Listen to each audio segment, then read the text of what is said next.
স্বাগত জানাচ্ছি bdbs24.com এর আরো একটি সংবাদে। এবারে যা থাকছে, ফিলিস্তিনি ভূখণ্ড দখল করে যেভাবে গড়ে উঠল ইসরায়েল রাষ্ট্র।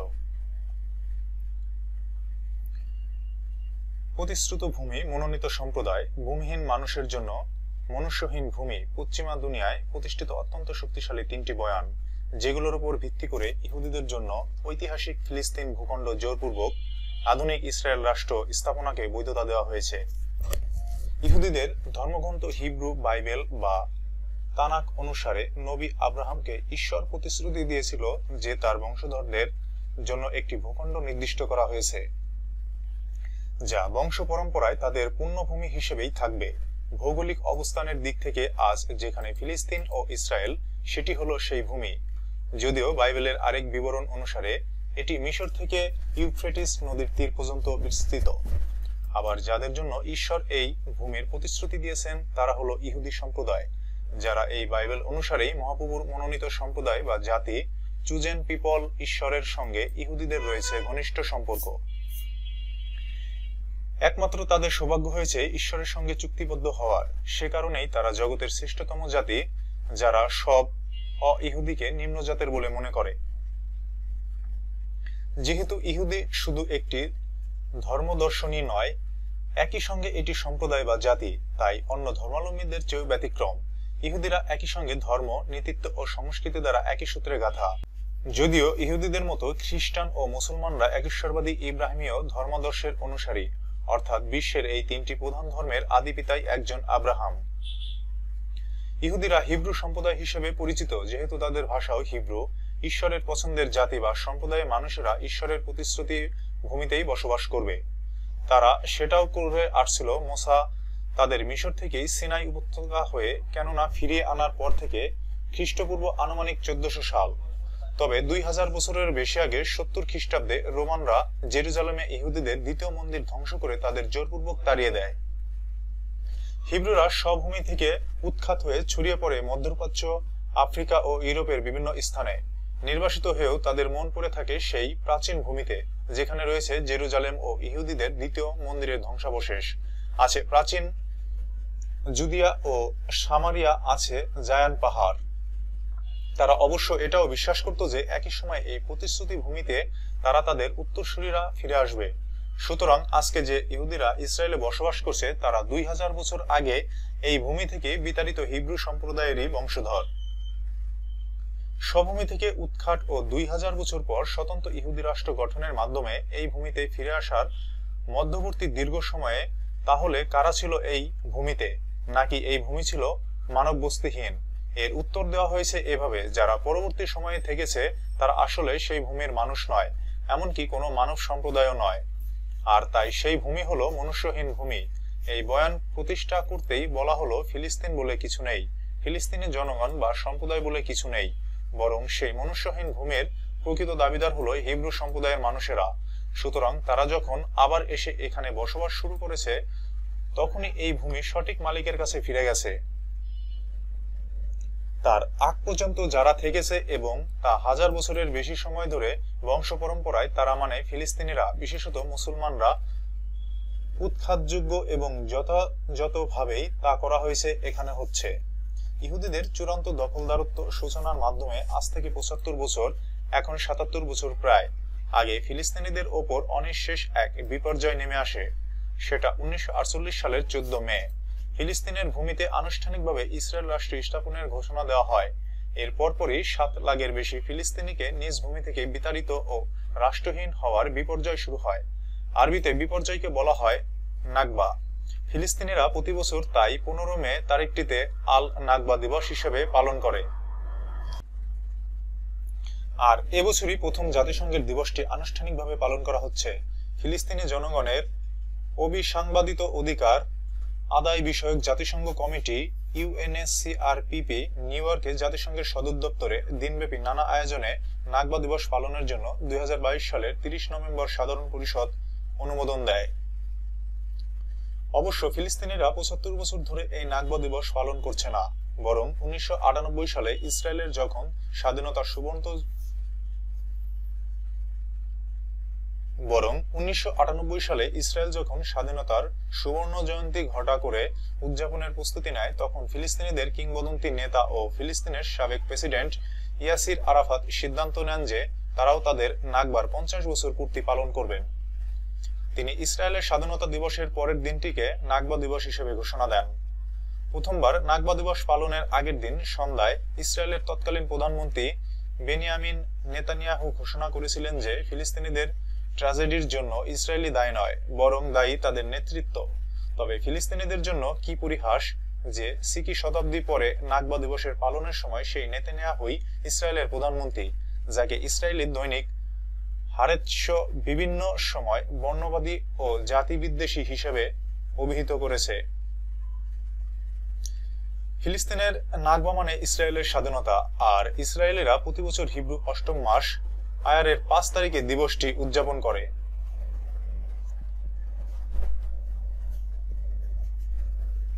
যাকে হিব্রুতে বলা হয় ইয়ম হা আত আমুত।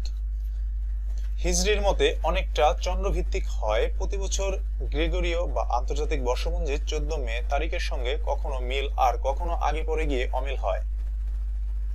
অস্ট্রিয়ার ইহুদি সাংবাদিক, নাট্যকার ও রাজনীতিক থিওডর হার্জেলের উদ্যোগে 1897 সালের আগস্ট মাসে সুইজারল্যান্ডের ব্যাসেল নগরে অনুষ্ঠিত হয় প্রথম জায়নবাদী সম্মেলন, ওয়ার্ল্ড জায়নিস্ট কংগ্রেস। 3 দিনব্যাপী এই সম্মেলন শুধু ইহুদিদের জন্য একটি স্বতন্ত্র স্বাধীন রাষ্ট্র গঠনের রূপরেখা গৃহীত হয়। প্রসঙ্গত, 1895 সালে অস্ট্রীয় লেখক নাথান বারনবুম জায়নজম বা জায়নবাদ শব্দটি প্রবর্তন করেন। মোটা দাগে এই মতবাদ হলো ইহুদি সম্প্রদায়ে মানুষদের নিজ ভূমিতে ফিরে যাওয়ার এবং সেই ভূমির উপর সার্বভৌমত্ব প্রতিষ্ঠা করার জাতীয় আন্দোলন। যেহেতু ইহুদি হওয়ার কারণে বিভিন্ন সময় বিভিন্নভাবে অন্য জাতিগোষ্ঠীর সম্প্রদায় ও ধর্মের মানুষ দ্বারা নির্যাতিত হয়েছে এই সম্প্রদায়ের মানুষেরা, সেহেতু একটি পর্যায়ে তারা উপলব্ধি করে যে একটি স্বতন্ত্র আবাসভূমি তথা দেশ না হলে তাদের উপর এই নির্যাতন বন্ধ হবে না। জায়নবাদী আন্দোলন এ থেকে উৎসারিত, আর জায়নবাদীরা ঐতিহাসিক ফিলিস্তিনের ভূমিতে ইহুদিদের নিজস্ব দেশ গঠনের কোনো বিকল্প নেই বলে দাবি তোলে। শুরু হয় নানামুখী তৎপরতা।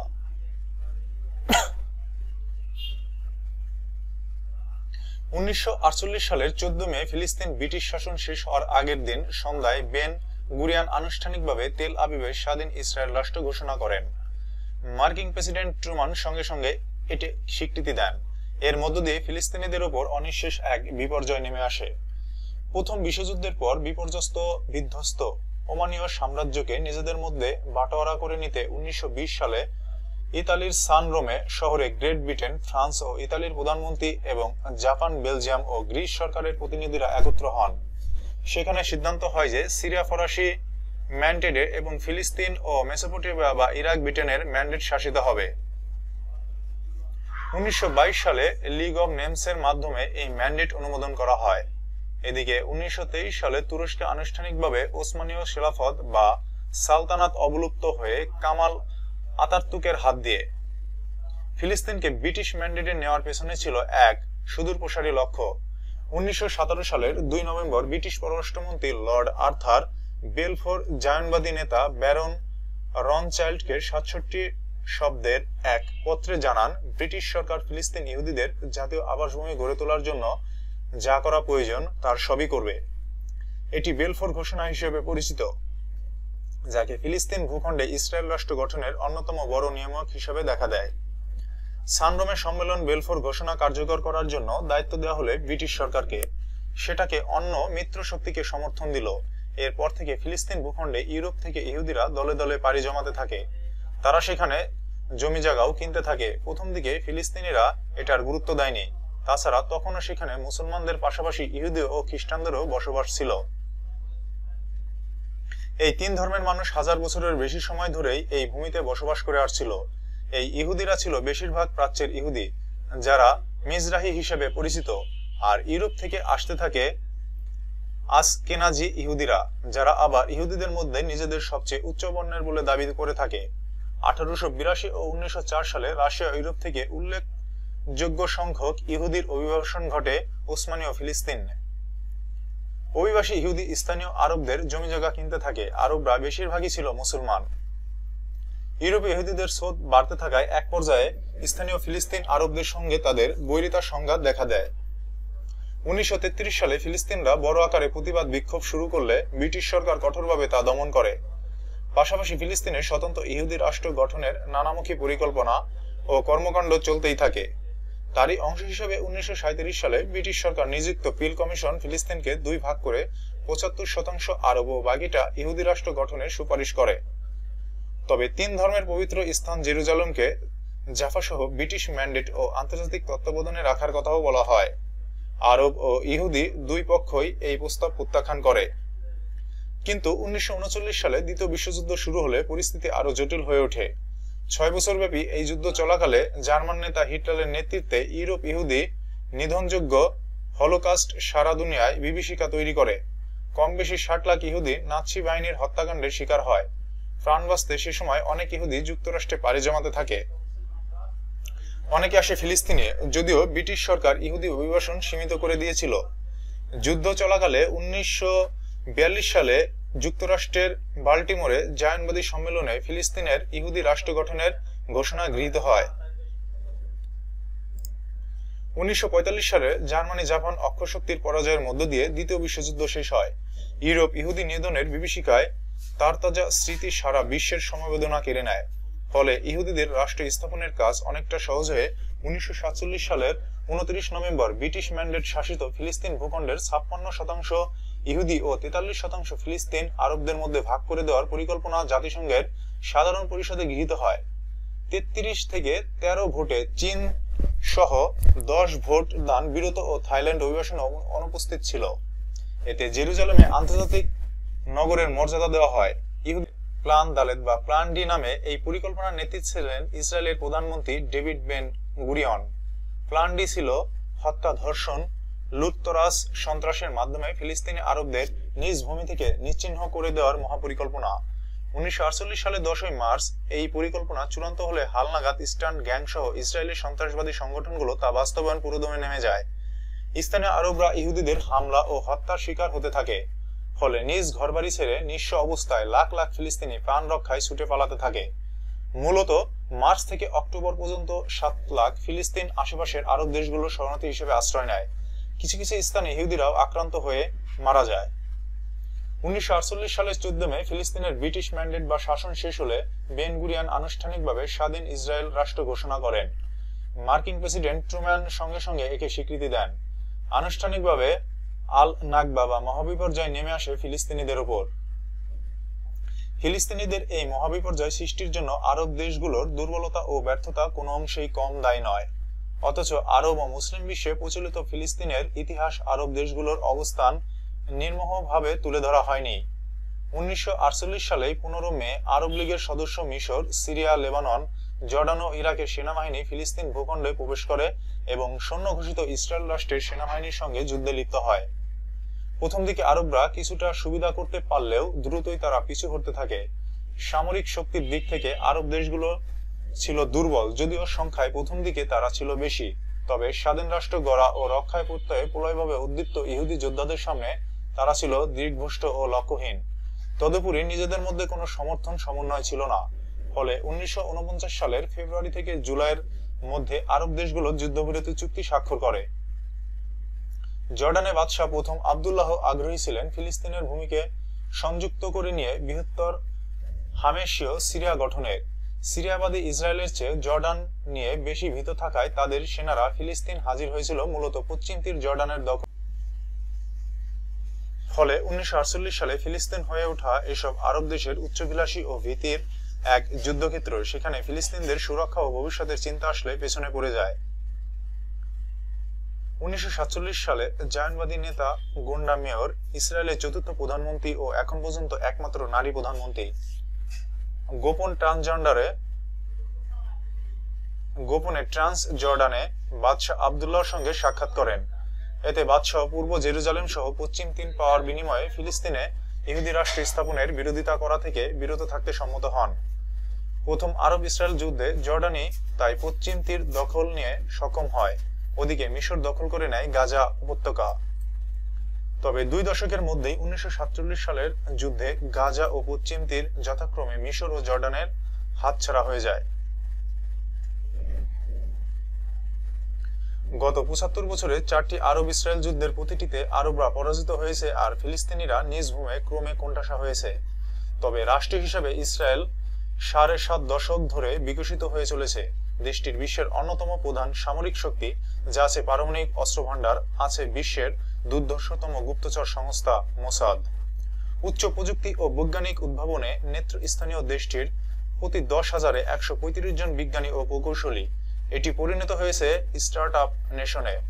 নিপুণভাবে পানি ছিটানোর প্রযুক্তি উদ্ভাবন করেছে সেই 50-এর দশকে। ঊষর মরুভূমে ব্যাপক সবুজায়ন ঘটিয়েছে। আদিবাসীদের গড়ায়ু বিশেষ করে অন্যতম সর্বোচ্চ। ইসরায়েলের অর্জন আধুনিক বিশ্বের এক বিরাট বিষয় বললেও অত্যুক্তি হয় না, যার পেছনে পশ্চিমা বিশ্বের আকণ্ঠ সমর্থন ও ভূমিকা রেখেছে। একই সঙ্গে এই সমর্থনের জোরে বিশেষত যুগের পর যুগ যুক্তরাষ্ট্রের একচোখা মতকে ফিলিস্তিনদের ভূমি, পানি, গাছপালা, ঘরবাড়ি সবই ইসরায়েলের নিয়ন্ত্রণে।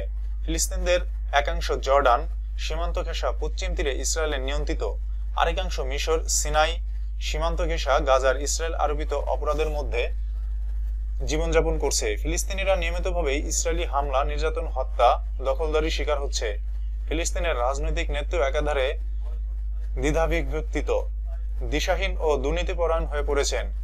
আরব দেশগুলোর কাছ থেকে অর্থবহ ও কার্যকর সহযোগিতা অতীতেও মেলেনি, আজও মিলছে না। ফিলিস্তিনিরা টিকে আছে নিজস্ব প্রতিরোধ সংগ্রাম আর কিছু সীমিত বৈশ্বিক সহায়তায়। শেষ হচ্ছে না তাদের নাকবারও। এতক্ষণের সাথে থাকার জন্য ধন্যবাদ।